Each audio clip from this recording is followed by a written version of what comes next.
नमस्कार दोस्तों, मैं संजय कुमार आज आपके सामने एक नए टॉपिक के साथ हूँ। और आज का जो टॉपिक है वो जियो पॉलिटिक्स पर, विश्व राजनीति। और इस टॉपिक का वाक्य है कि साम्यवाद और पूंजीवाद, अर्थात चीन और अमेरिका की विचारधारा में क्या बड़ी समानता है। आज हम इस टॉपिक पर बात करें। ऐसे तो हम लोग देखते क्या है कि चीन और अमेरिका दोनों मतलब कि दो ध्रुव हैं, और दोनों की जो राजनीति है, विश्व राजनीति, या दोनों एकदम धुर विरोधी हैं। लेकिन आज हम इस विषय पर चर्चा करेंगे और इसकी छानबीन करेंगे कि इन दोनों में बहुत बड़ी समानता है, और यह समानता आखिर है क्या। इस चीज़ को हम विचार करेंगे। इसमें पहली बात है कि साम्यवाद। साम्यवाद का अंग्रेजी होता है कम्युनिज्म, और यह कम्युनिज्म बना हुआ है कम्युनिटी से, यानी कि एक समूह, समाज।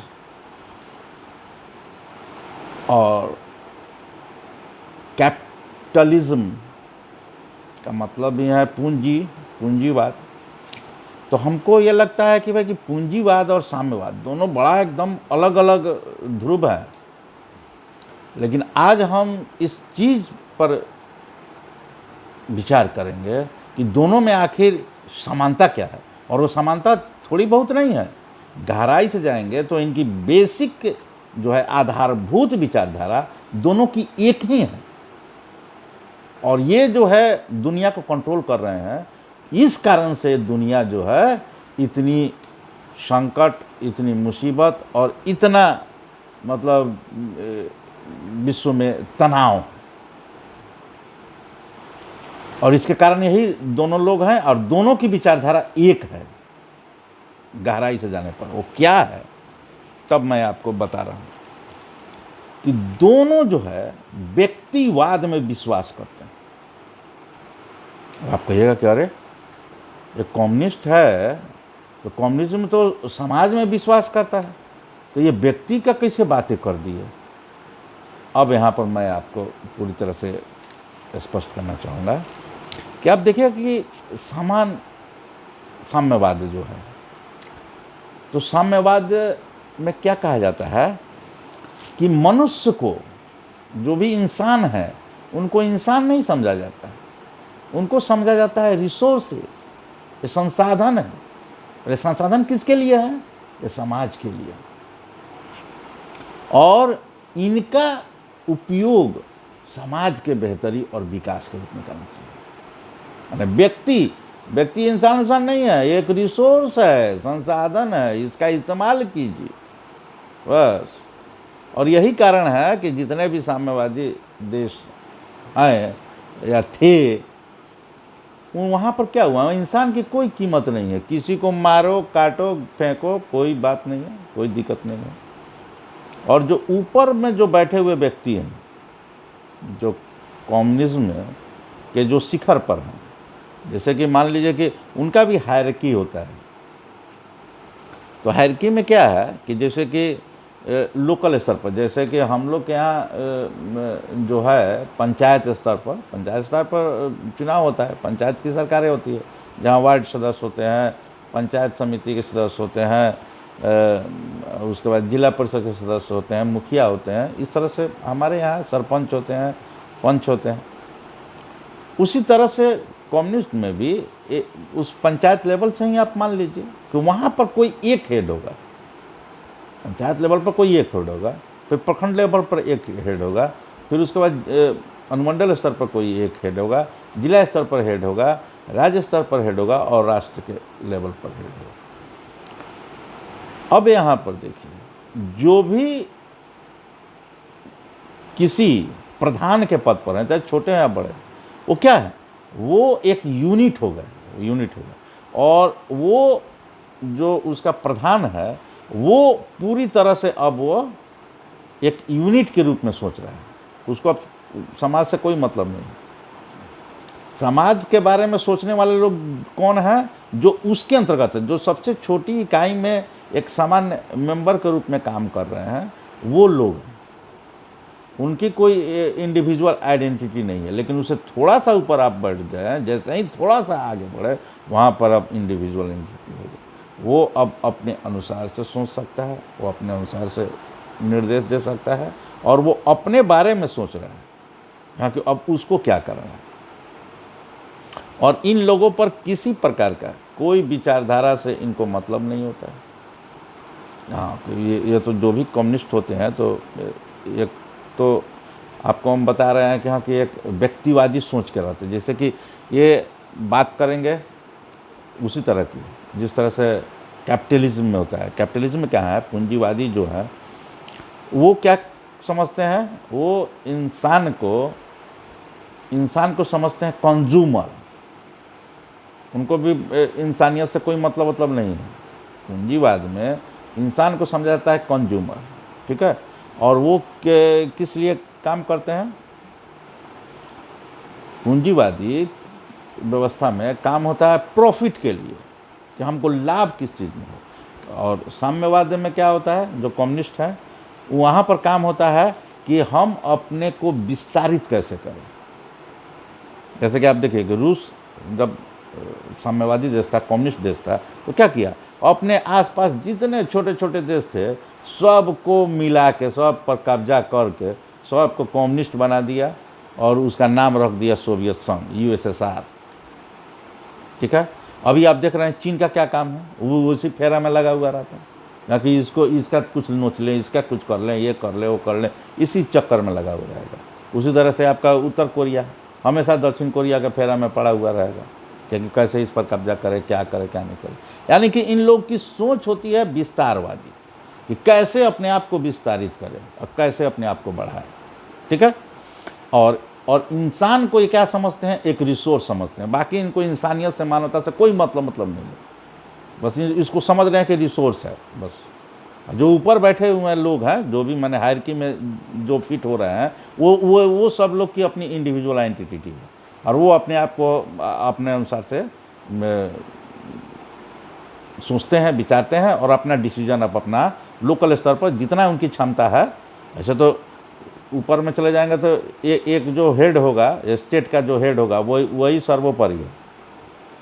मतलब कि पूरी तरह से एक डिक्टेटरशिप चलता है। और यहाँ पर आइएगा, पूंजीवाद में आएगा तो यहाँ पर क्या है, यहाँ पर है कि प्रॉफिट, और इंसान क्या है, कंज्यूमर। तो किसी भी घटना, किसी भी वाक्य, किसी भी परिस्थिति को यह उस नज़र से देखते हैं कि हमारा जो है कंज्यूमर प्रभावित तो नहीं हो रहा है, हमारा प्रॉफिट में कहीं नुकसान तो नहीं हो रहा है, बस इसी से इन लोगों को मतलब है, ठीक है। अच्छा, अब ये देखिए, दोनों जो है बड़ी बड़ी बातें करते हैं। अब आप जो कम्युनिस्ट हैं इनसे मिलेंगे तो इसके जो स्कॉलर होंगे, विद्वान होंगे, वो लिबर्टी की बात करेंगे, सोशलिज्म की बात करेंगे, इक्वालिटी की बात करेंगे, ठीक है।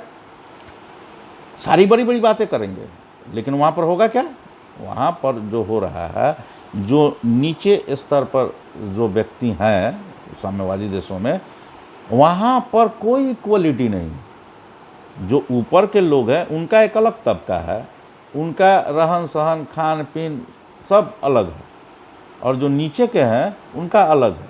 लेकिन बात क्या करेंगे, सोशलिज्म की, कि सभी बराबर हैं। खान पान भी अलग रहेगा, वो जो नीचे तबके के लोग हैं वो जो खाते हैं, बड़े तबके के लोग वो नहीं खाते हैं। जो नीचे तबके के लोग पीते हैं वो ऊपर वाले नहीं पीते हैं।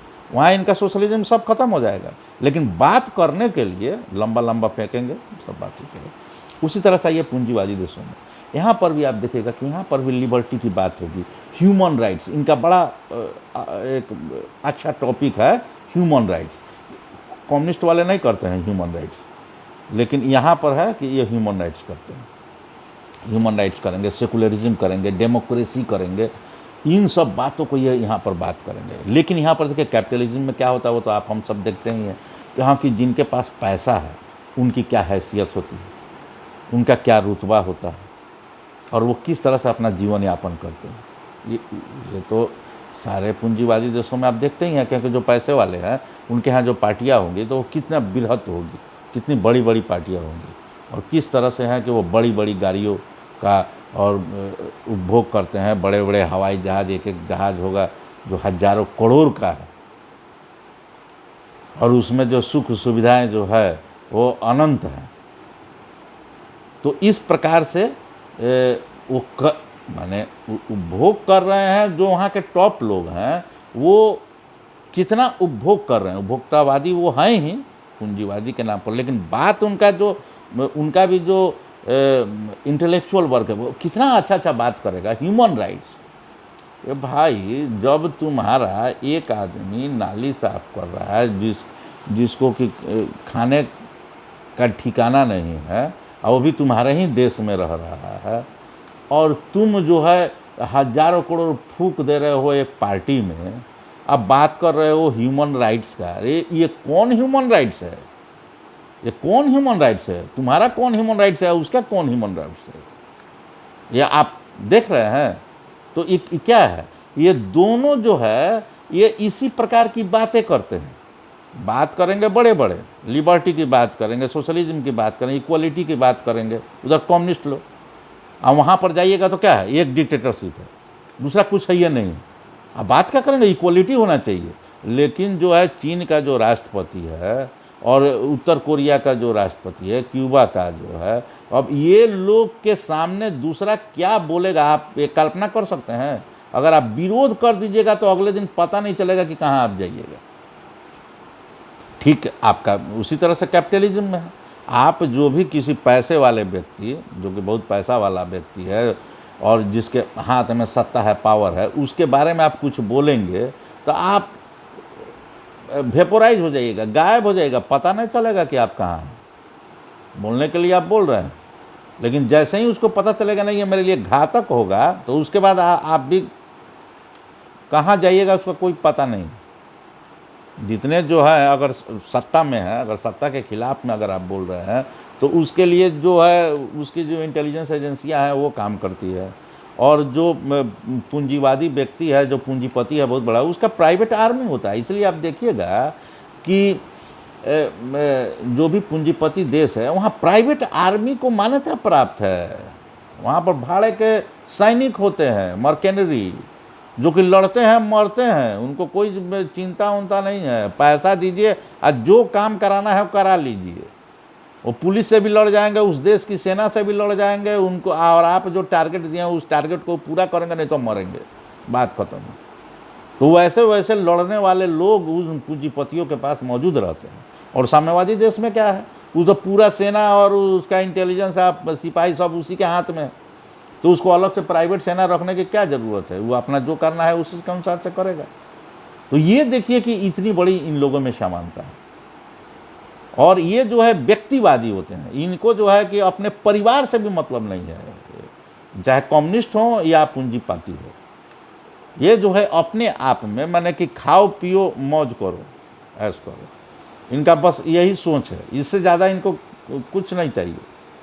तो ये अपने जीवन और सिर्फ अपने लिए सोचते हैं, और इसका आप उदाहरण आप देखेंगे। और यही कारण है कि आप रूस और चाइना में भी जाइएगा तो परिवार नाम का अब कोई चीज़ नहीं बचा हुआ है। सब कोई जो है अपना अपना देख रहा है कि हमको कैसे जीना है, और हमको कैसे, और ये जो वर्तमान जीवन है इसको हम कैसे अच्छा बनाएं और किस तरह से हम बेहतरीन रखें, बस इसी से मतलब है। उसी तरह से आप जाइए कैपिटलिज्म में, जाइए पूंजीवादी व्यवस्था में, चाहे वो अमेरिका हो या यूरोपीय कंट्री हो, वहाँ पर आप देखिएगा कि आज के समय में क्या हो रहा है कि पति और पत्नी वो दोनों अलग अलग अब अपना सोच रहे हैं। उनका जो बच्चा हो गया, वो बच्चा को वो लोग एक इकाई के रूप में देख रहे हैं, अलग इकाई, अलग यूनिट है कि इसको मेरी जब आवश्यकता होगी तो मैं यहाँ पर रहूँगा, और जब इसकी आवश्यकता नहीं है तो हम यहाँ नहीं रहेंगे। तुम्हारी है माँ की जब आवश्यकता तो माँ रहेगा, बाप का रहेंगे।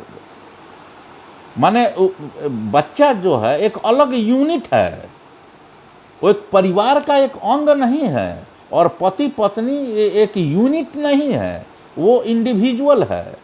और यही कारण है कि आपको चाहे वो चाइना हो या रसिया हो या आपका और भी जो कंट्री क्यूबा वगैरह है, या आपका कैपिटलिज्म को मानने वाले जो कंट्री हैं यूरोपियन अमेरिका, यहाँ इन सब जगहों में आप देखिएगा कि तलाक की संख्या बहुत ज़्यादा है।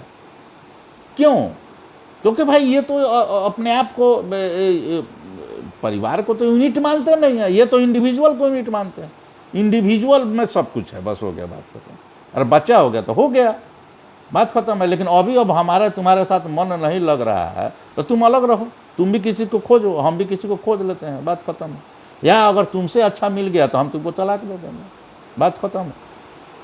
ये जो है ये चीज़ आपको कम्युनिज्म में भी है और कैपिटलिज्म में भी है, और ये लोग घोर व्यक्तिवादी, और दोनों में है, साम्यवाद में और पूंजीवाद में, दोनों में जो है ये लोग जो है अपने एक सिर्फ इंडिविजुअलिज्म,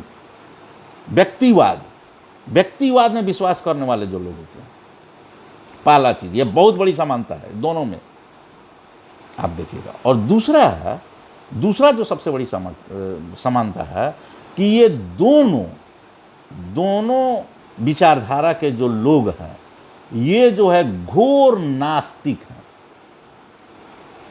इनको ईश्वर, परमात्मा, गॉड, ये सब चीज़ में कोई विश्वास नहीं। अब आप कहिएगा कि नहीं भाई कैपिटलिज्म में तो है, ये साम्यवादी तो ये नास्तिक है, ये तो बात हम जानते हैं। लेकिन जो है पूंजीवादी ये तो नहीं है, ये तो हम नहीं मान सकते हैं कि हाँ कि भाई कि ये नास्तिक है। तो अब आप यहाँ पर देखिए, अब आप यहाँ पर देखिएगा कि जैसे कि जितने पूंजीवादी देश हैं, पूंजीवादी देशों में चाहे अमेरिका हो, चाहे फ्रांस है, चाहे ब्रिटेन हो, या जो भी देश हैं, पूरे यूरोपीय कंट्री, ये सभी पूंजीवादी देश हैं। इन सबों में आप देखिएगा उसका आंकड़ा है, बजाते आंकड़ा है कि आपको 40% के आसपास में धार्मिक लोग हैं, और करीब उतना ही, यानी 30 से 40%, जैसे धार्मिक मानने वाले 40 से 50 हैं, तो ऐसे लोग 30 से 40% ऐसे लोग हैं जो कि किसी धर्म विश्वास नहीं करते,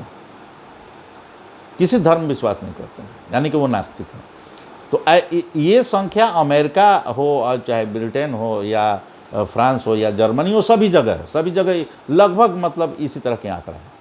अब आप कहेंगे कि तो कम से कम आधा के करीब में तो है ना लोग जो धर्म को मानने वाले हैं। अब आप यहाँ पर आइए, अब यहाँ पर आप पूंजीपतियों का जो पूंजीवाद है वहाँ पर क्या आप देख रहे हैं, ये लोग मानते हैं कंज्यूमरिज्म को, कंज्यूमरिज्म को, आप प्रॉफिट को। तो अब इनका अपना एक स्वार्थ है, इस स्वार्थ के कारण इनको मजबूरी है कि हाँ कि समाज में हमको दिखावा करना है कि हाँ कि ये जो हम भी जो हैं वो भी मतलब कि चर्च जाते हैं और प्रे करते हैं, गॉड को मानते हैं, ये इनको दिखाना है। जिससे कि चाहे पॉलिटिशियन है, चाहे किस पॉलिटिशियन रहेगा, तो जो इस तरह के कुछ लोग हैं जो सही में जो कैथोलिक हैं या प्रोटेस्टेंट हैं या मतलब ईश्वर में विश्वास करने वाले जो भी लोग हैं, तो इनको ये दिखाना चाहते हैं कि हाँ कि हम भी मतलब कि आस्तिक हैं और हम इस गॉड को मानते हैं, ईश्वर को मानते हैं। तो ये दिखावे के लिए ऐसा कर रहे हैं। जो आपको 40 से 50% लोग हैं, उसमें से समझिए कि 50% से ज़्यादा वो नास्तिक ही हैं, लेकिन वो दिखावे के लिए वो आस्तिकता का ढोंग रचते हैं। तो असल में कितना हो गया, टोटल का आप मिलाइएगा तो मुश्किल से 25% जो लोग हैं वही धार्मिक है, नहीं तो 75% जो लोग हैं वो पूरी तरह से नास्तिक है। और ख़ास करके जो लोग रूलिंग है या पावर में है, मतलब कि जो बड़े पूंजीपति हैं, जो बड़े बड़े कंपनियों के मालिक हैं, जैसे कि आप अमेरिका में ही आप देख ना लीजिए, जितने भी बड़े जो ये है पूंजीपति हैं, उनमें से आप देख लीजिए कोई जो है वो मतलब कि आस्तिक नहीं है, चाहे कोई हो, जिसका भी आप नाम लीजिए। हाँ, वो ये बात अलग है कि वो इस बात को शो नहीं कर रहे हैं, क्योंकि शो करने से हो सकता है कि एक मान लीजिए 25% ही है, तो 25% जो तबका है जो उनसे नाराज़ हो जाएगा, ठीक है। और जो नास्तिक लोग हैं उनमें से उनकी संख्या क्या हो गई, जो एक तो घोषित हो गए और एक अघोषित, टोटल मिला लीजिएगा तो 70% से एबव इनकी पॉपुलेशन है जो नास्तिक है।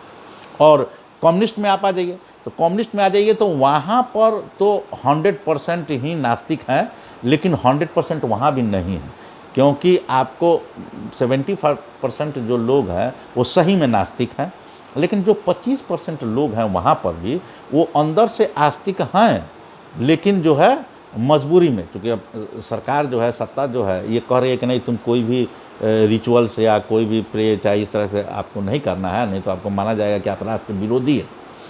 तो वैसी स्थिति में मजबूरी में वो है, तो वहाँ पर भी 25% जो पॉपुलेशन है वो धार्मिक है, आस्तिक है, लेकिन वो करता नहीं, ठीक है। जिस तरह से पूंजीवाद में है कि 25% जो ऐसे लोग हैं जो नास्तिक हैं लेकिन आस्तिकता का दिखावा करते हैं, क्लियर है। तो अब आप देखिएगा कि इस क्षेत्र में भी इनमें समानता है, एक ये यानी कि चाहे कम्युनिस्ट हो या पूंजीवादी हो, ये साम्यवादी हो या पूंजीवादी हो, कैपिटलिस्ट हो या कम्युनिस्ट हो, ये दोनों जो है व्यक्तिवाद को मानते हैं कि व्यक्ति के अलावा कुछ नहीं है, मतलब कि जो हम उपभोग कर लिए, खा लिए, पी लिए, बस हो गया, बात खत्म। उसके बाद क्या है, अगला कौन देखता है, पिछला कौन देखता है कि क्या हुआ क्या नहीं, अब मानवता क्या होता है, इंसानियत क्या होता है, सब कुछ। और यही कारण है कि इन लोगों को किसी को भी मारने से, मरने से कोई टेंशन नहीं, क्योंकि समझ रहे हैं कि बस यही जीवन है, जितना अपना खाओ पियो मौज करो, यश करो, जितना ताकत अपने आप को महसूस करो, अपने आप को अच्छा फील करो, बस इसी से मतलब है। इस काम में दोनों लगे हुए हैं। साम्यवादी जो है वो सत्ता और पावर की ताकत अपने हाथ में रखना चाहते हैं, और इसके अनुसार उसी इंसान पर जिसका लिए वो बात करते हैं लिबर्टी का, इक्वलिटी का, सोशलिज्म का, उसी के साथ वो ये लागू करते नहीं। आप इक्वलिटी की बात करते हैं तो इक्वलिटी में क्या मतलब है कि आपको जो इच्छा हो आप करने के लिए स्वतंत्र हो, लेकिन तो आप तो स्वतंत्र हैं नहीं। अब पूंजीवाद में क्या है, बात करता है बड़ा ह्यूमन राइट्स का, लेकिन दूसरा जो है कि कूड़ा पर फेंका हुआ है उसको खाने के लिए है, रात को उसको खाने के लिए नहीं है, रोड पर खड़ा हुआ है कि यहाँ के कोई ला कर दे, वो चाहे अमेरिका हो, चाहे ब्रिटेन हो, चाहे कोई भी यूरोपियन कंट्री हो, वहाँ पर भी भिखारी है, उनको भी खाने के लिए दिया जा रहा है। तो क्या आप जो कैपिटलिस्ट हैं और जो भिखारी हैं वो दोनों को एक समान आप ट्रीटमेंट दे रहे हैं? तो ह्यूमन राइट्स की क्या बात कर रहे हैं आप, क्या बात कर रहे हैं? इतना अपने को आप समृद्ध मान रहे हैं तो क्यों नहीं आप इक्वलिटी कर दिए, क्यों नहीं बराबरी का काम कर दिए? तो ये सिर्फ दिखाने के लिए है इन। और तीसरी जो है समानता क्या है कि इनको मानवता और इंसानियत से कोई मतलब ही नहीं। पूंजीपति और साम्यवादी, कम्युनिस्ट और कैपिटलिस्ट को मानवता से और इंसानियत से कोई मतलब नहीं। उनके लिए इंसान, कैपिटलिस्ट के लिए इंसान क्या है, कंज्यूमर है, और कम्युनिस्ट के लिए इंसान क्या है, रिसोर्सेज, रिसोर्स है, सिर्फ बात खत्म है। अगर उस रिसोर्स का हमारे पास उपयोग है तो ठीक है, नहीं तो इसको गोली मार दो, कोई बात है, हमको नहीं है, कोई टेंशन नहीं। उसी तरह कैपिटलिस्ट है कि उसके लिए कंज्यूमर है, अगर वो कंज्यूमर नहीं है तो जिंदा रहे मरे उससे हमको क्या फर्क होगा।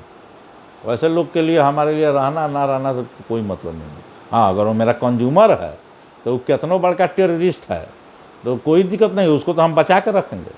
यही कारण है कि आप जितना जो इस्लामिक टेररिज्म आप देख रहे हैं उसका सारा का पोषण करने वाला आखिर है कौन? यही अमेरिका और यूरोपियन कंट्री। बड़ी बड़ी बातें करते हैं, लेकिन इनके पीछे जब आप जाइएगा ना तो पता चलेगा कि इस सारे का पोषण, ट्रेनिंग, पैसा, हथियार, ये सब यही मुहैया कराते हैं। किसी न किसी डायरेक्ट या इनडायरेक्ट, और करके ये आपको पूरे विश्व को उलझाए हुए रहते हैं। और जो देश इस चपेटा में आएगा फिर उसको हथियार बेचेंगे, कहेंगे कि हाँ कि अब इसको मारना है। यानी इसके पीछे यही है, क्योंकि इनको इंसानियत और मानवता से मतलब है नहीं, इनको सिर्फ इतने से मतलब है कि हमारा जो है कि कंज्यूमर है, टेररिस्ट इनका कंज्यूमर है, तो उसके लिए काम करेंगे, क्योंकि इससे कंज्यूमर है तो इससे प्रॉफिट होगा उनको। अब वो हथियार जो टेररिस्ट को दे रहे हैं किसी भी कारण से, तो अब टेररिस्ट को दिए तो वो तो डिस्टर्ब करेगा दूसरे किसी न किसी मुल्क को। अब वो मुल्क जो है, वो देश जो है, अब इनसे हथियार खरीदेगा, अब इससे बेहतरीन हथियार, जो हथियार वो दिया उससे ज़्यादा बेहतरीन हथियार, तो उसको तो दे दिया हथियार। अब आप सोचिए कि अमेरिका जो है अफगानिस्तान से चला तो सारा हथियार और टैंक वगैरह सब वहीं पर छोड़ के चला आया। अब आप इस पर कभी दिमाग लगाए कि क्यों छोड़ के चला आया, क्यों छोड़ के चला आया? क्योंकि एक तो था कि उसका जो पुराना हथियार था वही सब छोड़ के आया था, वो नया जो आधुनिक हथियार था वो सब अपना लेके चला आया। अब पुराना जो हथियार सब था वो सब वहीं पर छोड़ दिया, उसको नष्ट भी नहीं किया। चाहता तो नष्ट भी कर सकता था लेकिन नष्ट नहीं किया। ठीक है, वो क्यों दिया? क्योंकि हाँ कि ये जो है कि टेररिस्ट सब अपना उपयोग में करेगा, तब नहीं कहीं अटैक करेगा, कुछ भी करेगा तो फिर इससे बेहतरीन हथियार हमको देना पड़ेगा, तो उससे हम प्रॉफिट कमाएंगे। तो ये सब है। तो ये जो साम्यवादी हों या चाहे टेररिस्ट हों, ये लोग प्योर नास्तिक हैं, ये और ये व्यक्तिवादी हैं, और ये इंसानियत और मानवता के दुश्मन हैं। ठीक, अब यहाँ पर देखिए, आज के डेट में पूरे दुनिया में जो भी आस्तिक देश हैं, वो आस्तिक देशों के पास वो ताकत नहीं कि वो इनका मुकाबला कर सके। अब भारत जो है एक आस्तिक देश के रूप में उभर रहा है, जो ताकतवर भी धीरे धीरे बन रहा है, लेकिन अभी भी इसके पास उतनी ताकत नहीं है कि इन दोनों से वो टकरा सके। लेकिन जिस दिन यह ताकत आ जाएगी, इनका सर्वनाश होगा, और फिर से जो है भारत जो है विश्व गुरु बनेगा। विश्व गुरु बनने का क्या मतलब है कि आस्तिकता के साथ, यानी इंसान को इंसान समझा जाए, मानव को मानव समझा जाए, और उसके साथ विकास हो, डेवलपमेंट हो, सबका साथ सबका विकास। तो ये जो क्या है, ये बिना आस्तिकता के ऐसा संभव नहीं। जो नास्तिक होंगे वो ऐसा हो ही नहीं सकते हैं, माने ये असंभव है। इसका मैं विश्लेषण जो है आस्तिकता और नास्तिकता पर पहले भी मेरे वीडियो में बताया गया हुआ है, मेरे पुराने वीडियो हैं, उनको आप देख सकते हैं। और अगर कोई आपको इस तरह का कोई प्रश्न हो तो आप उसमें प्रश्न को बता सकते हैं, उस पर फिर हम लोग अपना चर्चा कर लेंगे। तो ये मेरा एक विश्लेषण रहा है विश्व राजनीति पर, साम्यवाद और पूंजीवाद, और चीन और अमेरिका की विचारधारा, इसमें क्या समानता है, और बहुत बड़ी समानता है। और ये दोनों जो है एक ही हैं, लगता है अलग अलग है लेकिन हैं एक ही। और ये मतलब कि पूरे दुनिया को उलझाए हुए हैं। लेकिन आप नहीं होता एक सांप नाथ एक नागनाथ, तो ये पूंजीवाद और साम्यवाद, ये दोनों जो है दोनों नागे हैं, और दोनों जो है इंसानियत को ही डसने वाला है, मानवता को ही डसने वाला है। तो इनसे मुक्ति हमको चाहिए, न कि एक तरफ जाना है या दूसरी तरफ जाना है। तो इन दोनों से हमको मुक्ति चाहिए। और एक जो नई विचारधारा है, नई विचारधारा क्या, जो सबसे प्राचीन विचारधारा है आस्तिकता की है, आध्यात्मिकता की है, तो वो आध्यात्मिकता के साथ जो विकास होगा और वो जो करेगा, उसके पास जब ताकत आएगी तब ही विश्व में शांति होगी। और जब तक ऐसा नहीं होगा तब तक ये विश्व में शांति व्याप्त नहीं हो सकती है। तो मित्रों, यह मेरा विश्लेषण जो रहा विश्व राजनीति पर और साम्यवाद और पूंजीवाद पर, ये आपको कैसा लगा, इस पर आप अपना कमेंट करें। और अगर मेरा वीडियो अच्छा लगा तो इसे लाइक करें, शेयर करें, और मेरे चैनल को सब्सक्राइब करें, ताकि मैं और भी इस तरह की वीडियो आपके सामने ला सकूं, आपके विचार को आपके सामने प्रकट कर सकूं। धन्यवाद।